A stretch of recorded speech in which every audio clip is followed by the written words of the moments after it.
Now I'm going to use this Bullshot Beef Bone Broth because it's quick, it's nutritious, but above all else, it's delicious.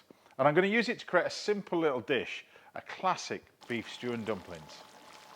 So for this classic stew, I like to use hand-cut shin of beef because the pieces are much bigger. Dust them with a little bit of flour and then brown them in a pan with a little bit of oil. Once brown, add some onions and some garlic, a little bit of wine and some of the Bullshot Beef Bone Broth over the top.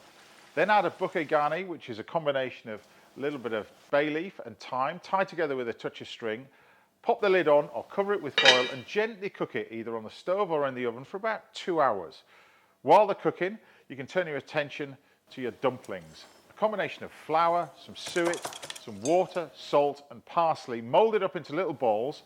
After about 2 hours, season the stew and then pop the little balls over the top, top it with a lid and continue to cook it for about 30 minutes until you're ready to serve.